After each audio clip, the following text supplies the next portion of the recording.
Hey. Hey. Hey. Hey. Let's talk about how much executive coaches make.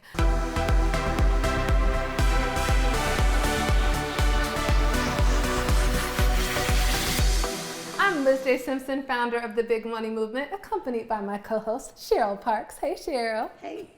Cheryl is our lead coach and trainer at the Big Money Movement. And here at our movement, I'm just tired of saying the Big Money Movement.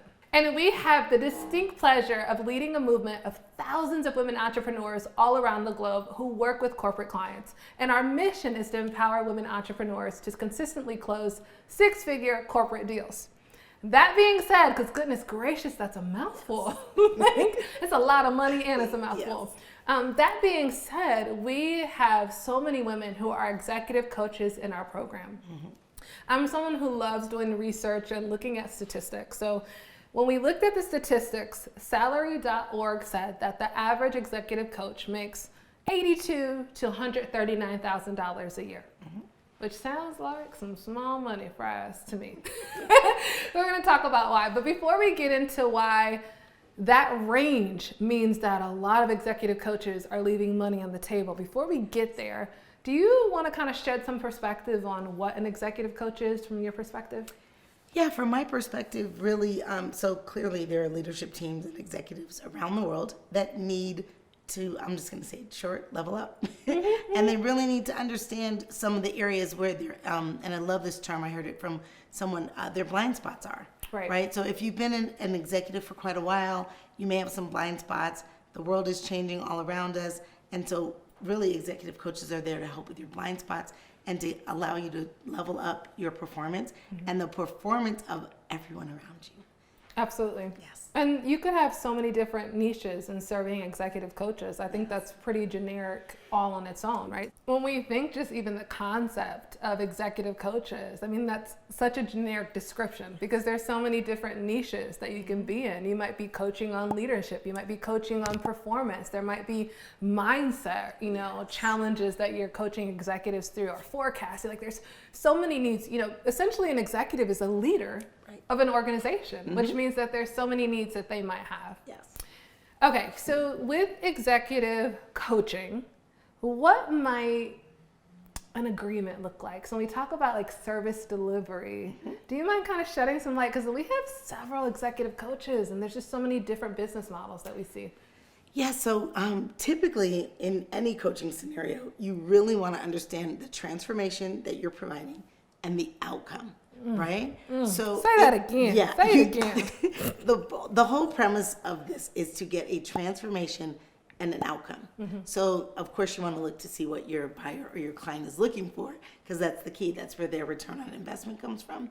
But we have lots of executive leadership coaches in our program and they price things in a myriad of ways. Right. It could be, so if you're looking at the transformation, you'll then want to understand how long do you think it'll take for them to get the transformation? Right? So if is it a 90-minute workshop? Highly unlikely, but it could be. It typically is going to be a series of events. It could be a series of your program. It could be just your program, and then from there it could be some follow-up. Right. And we actually, even in our program, we look at how we can continue to support the members once they get to the end of their their lifespan with the Big Money Movement if they're not re-enrolling. So it's a matter of looking at how you can continue to support performance and get the outcome that is needed so that then you end up with referrals and testimonials. Absolutely. Yes. I love that. So it's looking at what's the transformation that they are hoping to create. How long do you think you need to work with them to create it? Whether it's 3 months, 6 months, a year, what have you. Yes. It also makes me think about with executive coaching, you could be coaching one-to-one. Yes. You could be coaching one-to-many, right? So we have members who are, coaching the C-suite. And, that's one-to-one. I'm focused on working with you one-to-one. Simultaneously, they might also be providing group executive coaching to another set of leaders within the organization, right? So that not only are we working on what your goals are individually, but we're also calibrating to make sure all of the leaders or all of the executives are on one accord. So I think one-to-one and group is very similar. And to your point, I think that's where we see this variance in income. With our clients, we're typically seeing six-figure deals from executive coaches, right? Like when you're talking about coaching an executive, whether it's one-to-one or group, we teach our clients to adopt value-based or ROI-based pricing, which means the greater the impact, the greater the value. Yes. And when I'm talking about coaching the executives of an organization, I'm talking about a domino effect of impact, because now I am impacting the leaders who are going to impact the vision and the talent and all of the employees within the organization. So we're typically talking tremendous impact. And to your point, we're seeing, 6 months, 12-month engagements where maybe there's on-sites. I'm doing one-to-one with certain leaders. I'm doing group coaching with other leaders. I might also be training the frontline team members so that those executives can model or shadow what I'm doing and seeing the changes I'm implementing it. So when we think about the opportunity to serve as an executive coach, I mean, the sky's the limit. Yes, it is. And I didn't know we were on the same page there, but we are completely on the same page. I understand that there's a general salary range for executive coaches, but it really is the sky's the limit, because you're looking at the return on the investment, as you mentioned, and that investment also touches their clients. Right? So the better you are as a leader, the better you are with your internal team, but then your internal team is touching your clients. Yeah. So it could be an internal scenario where you're, fighting for retention, or it could be an external scenario where you're actually going out to get more sales. Right? Or increase performance or decrease spend or all of those things. So there are lots of different ways to look at it. Yes. This also makes me think of a quote by Trevor Otts. I'll never forget when he said to me, I'll tell this little scenario. He was in San Antonio. My kids were there at the time, and my kids, this is 7 years ago, so my kids are 9 or 10 years old, and they were super excited because they had a lemonade stand and they were cleaning house, right? They're just my two little cute babies. Your kids are cleaning house in the lemonade stand. Of course. They are cleaning the house. I just remember, this was years ago, I remember all the dollar bills on the floor. We live in Texas, and it's hot in Texas, and folks wanted their lemonade. And they were so excited. And so my kids were there, and they were telling Trevor about, oh my gosh, I made this money. And I'll never forget, he talked about, as an entrepreneur, the answer to who doesn't have to be you. So now how can you make money from the lemonade stand without y'all sitting outside in the heat? And at first I was like, can you let my babies be? They are 9, sir. Congratulations on their lemonade stand. But then I appreciated it, because there are people who have a different level of consciousness or perspective on the world. And that was a pattern disrupt for me. And I thought, And ever since that day, I'm always like, the answer to who doesn't have to be you. Yes. That being said, let's talk about how that might apply to executive coaches, right? Because the answer to who doesn't have to be you.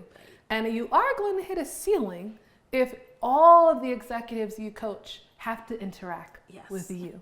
Do you mind talking a little bit of how one might duplicate themselves in order to make more money as an executive coach? Yeah, it reminds me of the call we were on today with one of the members that was really interested in, and I'm going to tell the whole story. Her name is Kelly.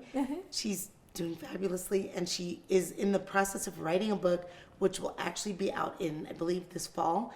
From there, she's going to parlay that, if I could use that term, into coaching an on-demand course, right? So she can take the book, make it into an on-demand course, but then she also wanted to look at a train-the-trainer model, which I love. Right? So that is effectively what we do, is we try to train others so that we can deliver our service without being present in the hot sun selling lemonade. Yes. And you can make exponentially more as an executive coach by really inspecting what you do. Yes. Right? Too often we're like, I'm a unicorn. What I do is special. I'm so special. I'm like, special will keep you broke. Right. Right. You'd be so special. You'd be broken down. And tired. And burn out. And burn out. You better figure out how to put that special in a bottle somewhere.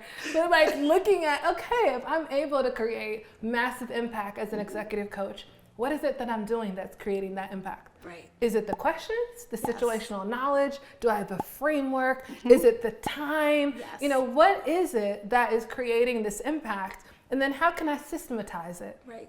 And then how can I find others who might have the background, the situational knowledge, the skill set, who can replicate these results? Right. How can I teach them my approach? Yeah. And then how can we be a team of executive coaches? Or to your point with Kelly, if I have this model or framework, how can I create a facilitator's guide or something of that nature and license or sell that to an organization so that they can replicate those results internally? So it's just really opening your eyes to all the possibilities. Yes. I'm going to bring up a really kind of small, silly example. Okay, bring it on. I always tell people, we don't go to McDonald's for hamburgers. We don't. Is that not We really the don't. fries? Is it No, the fries? no, it's not the fries. Oh, okay. Because they don't have the best The sweet and hamburgers. sour sauce. And they don't have the best fries either. They don't. They're better hamburgers and they're probably better fries. Okay. We go there for consistency. We go there because the McDonald's in Philadelphia is the same as the one in Japan. A Big I beg to Mac differ. meal. My chicken tasted differently. Did it? It did, but we go. Come on, let's finish the analogy. Yeah, okay. I'm gonna keep going.